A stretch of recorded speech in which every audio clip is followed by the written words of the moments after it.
Oi, gente, vamos lá para a nossa quarta aula e nós estávamos falando sobre como a família influencia no tratamento da dependência química, tá? Gente, pode-se dizer que há um padrão de pico, né, da dependência. Como assim? Que padrão é esse? É aquele padrão onde a família cede e resiste até o limite, tá?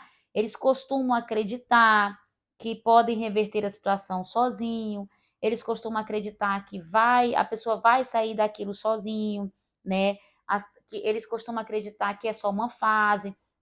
Então eles entram ali na fase da negação. Tipo assim, eu não tô acreditando que fulano é dependente. Eu não tô acreditando que fulano tá pegando as coisas aqui de dentro de casa para poder vender. Eu não tô acreditando que fulano tá roubando dinheiro de mim, tá mexendo nas minhas coisas. Eu não tô acreditando. Então eles começam o quê? Nessa fase da negação. É como assim, a gente escuta acontecer com os outros, mas quando é com alguém da nossa casa, quando é com alguém da nossa família, a gente fica desacreditado. É como se, não, isso não está acontecendo comigo, não, ele vai sair disso. Isso é só uma fase, e essa fase não para, né? Essa fase não passa, muito pelo contrário. Essa fase ela vai o que aumentando, aumentando até a dependência realmente se tornar um fato ali, não só do álcool, mas de outras drogas também, né? Então a família entra nesse primeiro processo, o processo da negação, tá? Mas isso dura pouco, sabe? Pois o dependente sucumbe e a frustração passa a tomar conta da família também e tudo então é contaminado, relacionamentos, dinheiro e claro, a saúde. Gente, o que vai acontecer? Esta família vai ficar literalmente também doente, né? Esta família agora vai ficar desconfiada, vai perder ali a confiança. Vamos supor, se for o caso de uma mãe, essa mãe não vai mais conseguir dormir. Lembra que eu acabei de ler, ó, falando sobre, claro, a saúde. Gente, a saúde mental dessa mãe, a saúde mental desse pai, desse avô, dessa avó, né? Então, até mesmo da esposa. Então, o que vai acontecer? Vai ter essa preocupação. Será que ele vai chegar em casa? E quando ele chega em casa todo machucado, porque levou uma surra para 10, né? E quando ele começa a roubar para poder manter o vício dele. Então, assim, mexe com a estrutura inteira da família. É aquilo que eu já falei, eu creio que foi na primeira aula. Não é só o dependente químico, são todos que estão envolvidos ali. Todos entram nessa adrenalina. Pode ser o dependente que está usando droga, pode ser o dependente que está ali se matando aos poucos, mas ele também vai deixando a família também doente, todos que estão ao seu redor de preocupação, de ansiedade, né? A mãe vai criando ali uma ansiedade, a mãe vai criando uma depressão, sem saber o que fazer. Uma das piores coisas é você se sentir inútil em uma situação onde você não tem como controlar, onde você não tem o que fazer, ainda mais sendo alguém da tua família, como um filho, um marido, uma filha, um neto, enfim. É literalmente desesperador saber que você não tem controle para mudar a mente, né, desta pessoa e fazer com que ela não vá beber de novo, fazer com que ela não use droga novamente, tá? Esse ciclo vicioso pode ser quebrado com cada membro, assumindo um papel de recuperação do dependente, tirando dele o foco e o peso. É imprescindível que a família também participe das reuniões com profissionais de saúde, pois, por mais que familiares possam ter medo dos dependentes ou acobertam suas falhas e acredite cegamente em suas promessas, cada um tem seu próprio poder familiar, entre aspas, poder familiar. Por isso, por assim dizer, portanto, esse apoio é tão essencial quanto a persistência, a verdade seja dita.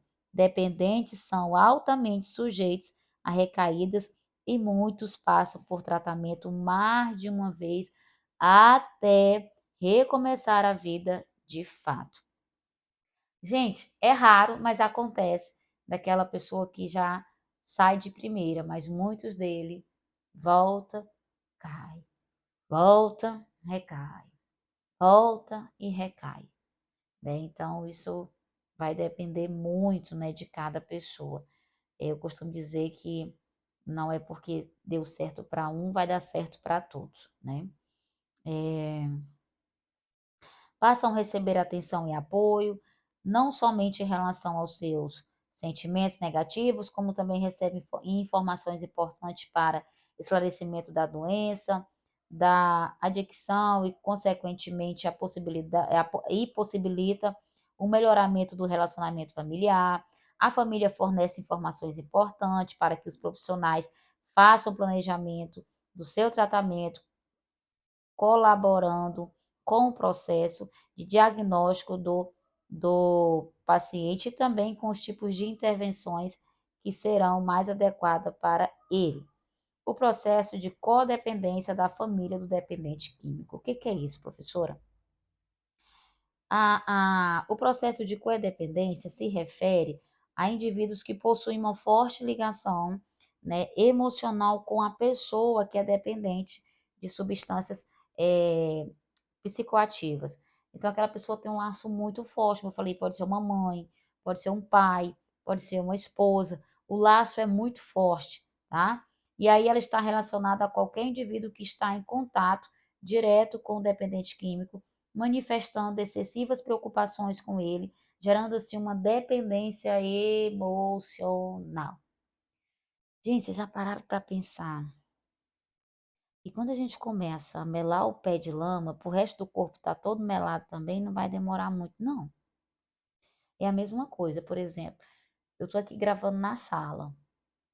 Se eu melar a sala, ou melhor, se tiver lama na sala, os quartos estão limpos, os banheiros, a cozinha, tá tudo limpo aqui, tá tudo limpo. Mas se alguém melar aqui e eu pisar no meu pé onde está melado, o que que vai acontecer se eu for lá para dentro? Eu vou melar a casa inteira. Mesmo a sujeira não estando lá. Mas se estava aqui e eu pisei, eu vou levar por onde eu andar. Entende? Então, assim, é uma situação muito delicada mesmo. Lidar com dependente químico, lidar com a família também é difícil. Por quê? Porque todos estão sofrendo. Todos estão sofrendo. Vamos lá? Sendo assim, acabam passando grande parte do seu tempo ajudando e deixando de lado os seus próprios afazeres. Geralmente, os mais afetados são as famílias dependentes, mas também pode acabar afetando os cônjuges, amigos ou vizinhos. Eles podem acabar acreditando que só será feliz novamente quando conseguir ajudar o dependente, né? Assim acaba colocando as necessidades dele acima das suas.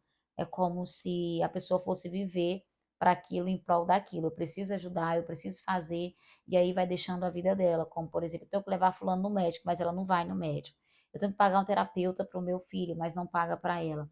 Então, a vida dela gira em torno da vida daquela pessoa para que aquela pessoa fique bem.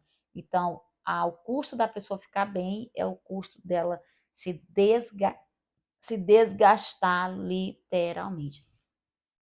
Quantas pessoas você não conhece assim, que está desgastada? Quantas pessoas você não conhece que está triste? Quantas pessoas você não conhece que está desanimada, que está literalmente assim ansiosa, que está depressiva? É uma mulher que perdeu, sabe, o brilho. Por quê? Porque tem o marido, tem o filho numa situação como essa. É como se ela não encontrasse motivo para ser feliz, entende? Vamos lá. É, algumas vezes pode acontecer de os codependentes pagarem as dívidas, fianças, aluguel e despesas do dependente químico e até mesmo podem chegar a dar dinheiro a ele, incentivando ainda mais o processo de dependência. Essas situações podem solucionar de modo temporário os problemas, porém não evitem novos acontecimentos. Este processo traz sofrimento tanto para o codependente quanto para o dependente. O que fazer? Gente, pede ajuda dos profissionais, as famílias, as pessoas envolvidas com o parente com o dependente precisa dessa ajuda do profissional, precisa desse auxílio, porque assim, é, tem coisa que a gente não vai conseguir só. Tem coisa que a gente tem que ter uma outra visão, sabe? Então, se você não tá conseguindo só, peça ajuda. Não é feio pedir ajuda. Isso não te torna fraco. Isso te torna inteligente, sabe? Eu costumo dizer, se até Jesus precisou, no momento que ele estava fazendo o caminho para ser crucificado, precisou de ajuda para alguém levar a cruz, quem sou eu e quem é você? Às vezes está pesado mesmo, às vezes é uma situação que nós não conseguimos só. Então não alimenta isso, porque tudo que você alimenta fica forte. E a gente não pode deixar esses monstros serem maior do que nós, tá bom? Vamos para a próxima aula. Não esquece de curtir, não esquece de comentar. Te espero lá.